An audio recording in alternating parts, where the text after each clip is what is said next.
let's do an example how we added some of the function in here that makes this program even better. All right. This is father time, of course. All right. And so now what we're going to do is that this is the example that I'm going to use is a wedding chart that I did for June of 2023. And here's what this guy told me. I don't want to get married on weekend. I want to get married from 9 o'clock maybe to 4 or 5 o'clock in the afternoon weekdays because I want my friend, a justice of the peace that works in my office, all right, I want him to perform the wedding. So, okay, so we can work around there. So, one thing we're going to do first is that we're going to check. We just added this up here to see before. Usually, when you do an election chart, you're not worried too much about the natal chart, although you should.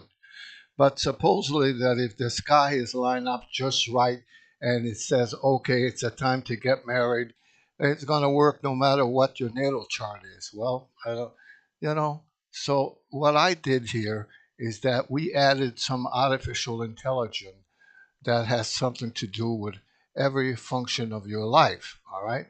So let's look at it. If we go into tools right now and I say family, all right, I come up here and you see this thing here. We call that in our Star Trek dynamic astrology.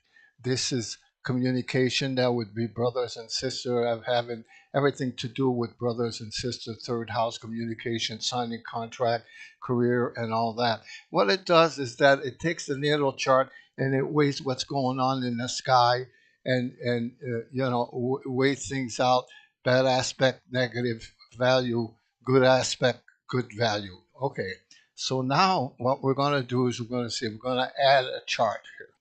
So you click on the add here, and there's Peter here. This is the guy that natal chart to get married, and then we're going to click on it again, and this is the girl he's going to marry, and there it is right here. Now he wants to get married in June, so this is August of 2023, so we'll say June 1st.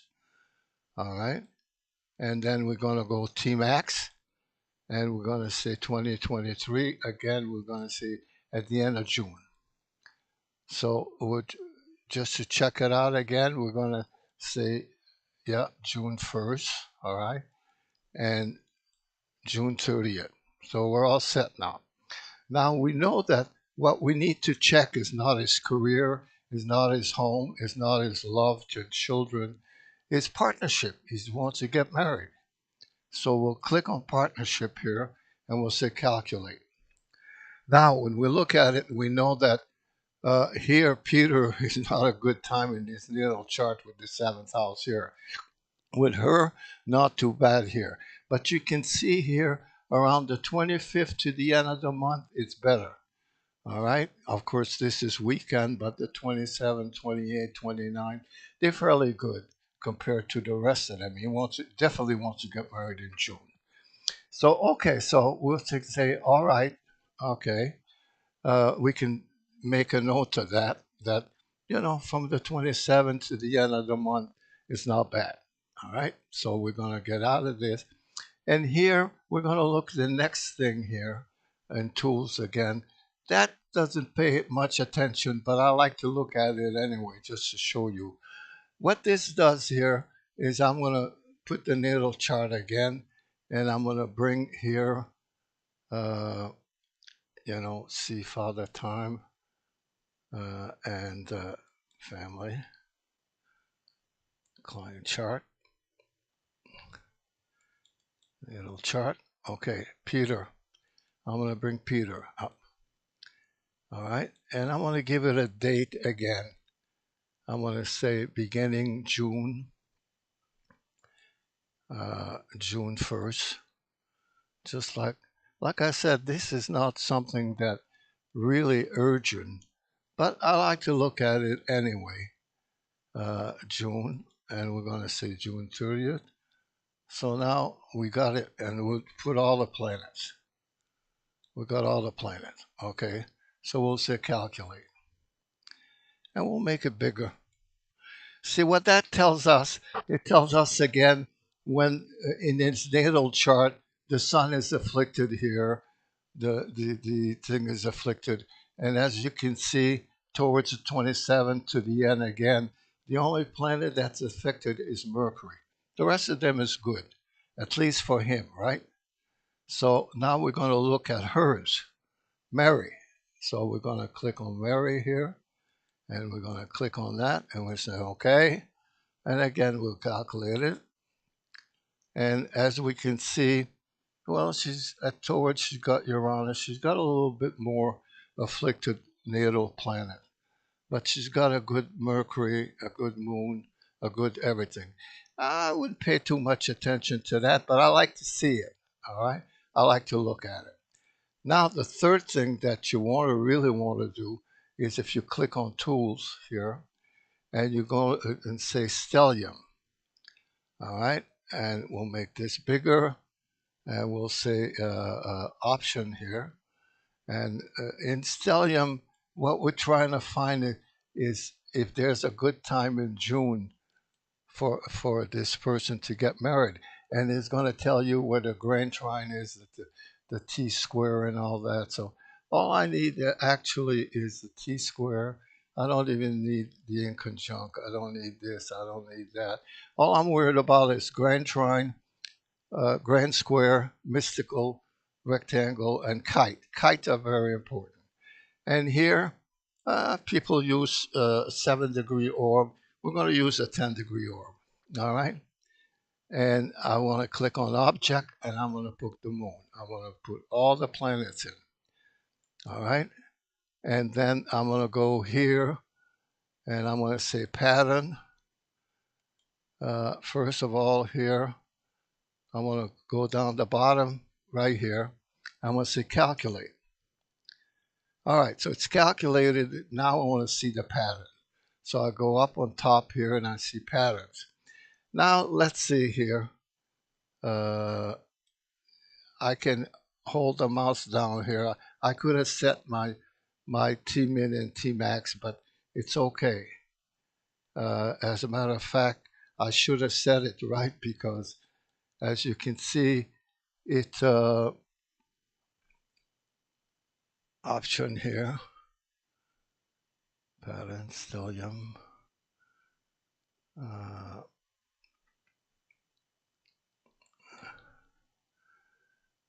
4 degrees here. Tmin and Tmax right down the bottom. I shouldn't. Maybe I should keep this more, But anyway, let me see if I can keep it more like that so we can watch it more. I'm sorry, see. All right, Tmin. Again, I didn't set it right, but we're going to set it right again. It's nice to make mistake because that way there at least you can see what you've done wrong. And then Tmax, I want to say not 2025, it's too far. I want to say 2023, and I want to go again June 30th. So now I'm looking at it at Tmin, make sure June 1st, all right, and Tmax July, June 30th, all right. So I still got that thing there, so I can say calculate. And I'm calculating. And then when it's calculating, up on top it says stellium patterns. I'm looking at the patterns here. All right. Again, all for June. As we can see here, oh, maybe I made another mistake. So let's go back again and look at it again. No, I got 10-degree orb. I got object. I got all the object and everything. So, when I say calculate, I'm looking at this and I'm looking at patterns again. And yeah, right here is a grand trine and a kite somewhere around here, close to it. And we can see it here. All right, so around the 27th to the 29th, it's a weekday, and we can see if we can come out with something for that. So we're going to get out of it now. Sometimes let's look at this just a little bit more so that we can see. I'm going to go and I'm going to start earlier. Not for this example, but I just want to show you sometimes how bad the things are in the sky. All right. So we'll say May. We'll start at May and we'll go to here and we're going to calculate it. It's going to give me more stuff. Now you see in June here, at the beginning of June, you got a grand trine here. You got a mystical. You got a kite, and here, of course, you got a grand square. All right, right here you can see the grand square right there, and there's another grand square here. But grand trine, you see how you got a grand trine here and a kite. All right, because you got a kite. That's always the strongest thing, a kite, because a kite is where especially if you start a career with a kite, then as long as you can control the tail of the kite, and here it's the moon. See, the kite is over here, the tail. As long as you can control the moon and it's short, because the tail, if you put a longer string on the tail, it's going to climb higher. But if that string at the tail is too strong, it's going to flip over and crash. So you got to make sure that when you have a kite, that the aspects are good in there. That you got to take care of the moon. All right. So now we're going to set our thing. We're going to set it at 1 and 7. Okay, and we're going to set it to no void, of course, not void, of course. We don't want no retrograded ruler. We don't want no retrograde quorum ruler. And we're going to leave that one like that, 7-degree orb, this and that. And then the next thing you got to look is where they're going to get married. So you click right here, place, all right? And here you click on the atlas, and they're going to get married in West Hartford, because that's going to set the right time. West Hartford. So once you got this, you click on Find, all right, and you say West Hartford, Connecticut. You click on that, and you say OK.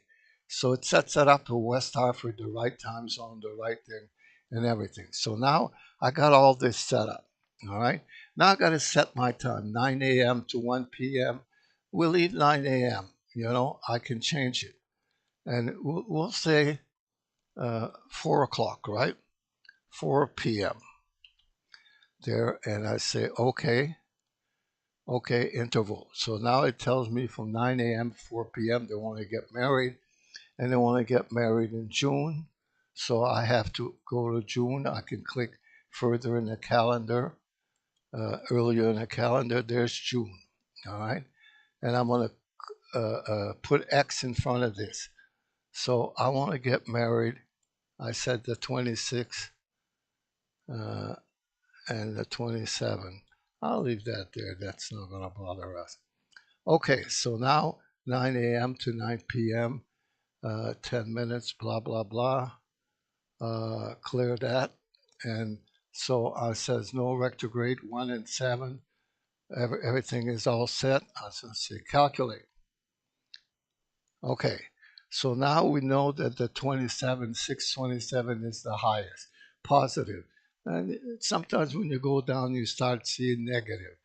The 19th is good, but I think the 30th is good, but that's 900 points. So I'm going to highlight it and I'm going to look at the wheel right here at the bottom, wheel. And I'm going to make this chart bigger. And as you can see, the moon here trines Venus, and Mars rules the seventh house. Venus rules the ascendant. This rules the seventh house. They're in conjunct. They're trine the moon. Jupiter in there is in great shape. So let's say the thing was, and it tells you the date right here at 2:07 p.m. for time zone in West Hartford, right there. It tells you the date. Let's say that there was an interception in there, or you wanted to move the chart a little bit. All right. You see right here, At the lower right, you can move it by a minute, 2 minutes, and you see if I click on the upper thing here, it's going to make the chart higher and higher and higher. All right, and that puts the moon on the ascendant. If I move this down here, all right, that way there, I'm better off. So I'm say that uh, right here is pretty good. 15. I could make it a little bit bigger, right there, where the moon makes a good aspect. Jupiter in the seventh house makes makes an aspect to the sun and moon, and we're up at 2:04 p.m. So again, that's a great election chart. 2:04 p.m. I mean, 2:04 p.m. And if we look at this, I think that on that's a Monday. So whatever, you can get married at just the right time. So it meets his expectation. So we're all set. You see how you can really, really, there's no other software around that will do this for you. Try to do an electional chart with a regular program. I used to do it years ago. My God, it took you hours and hours. Look at this. I came out with a perfect wedding chart in how long? 10 minutes? 5 minutes? You know? So, you know what I say anyway? uh, you're only as good as your tools. And if you got good tools, you're going to be good. And this is why that if you look at all our software, I don't care if you look at the Nostradamus, the the Ahura program, the right decision, making the right decision, even our Star Trek, it's designed to give you answer. And this is why I've been a professional astrologer for over 55 years. Up till last year, I was booked up a year in advance with my client. If a client came in and I did a reading for them, clients that's been with me for years, and they did talk to Carol and make an appointment a year later, chances are they probably would never get in a rotation again, because when you work with a client, you give them answers, they'll come back every year. So that's what it is. You need the tools.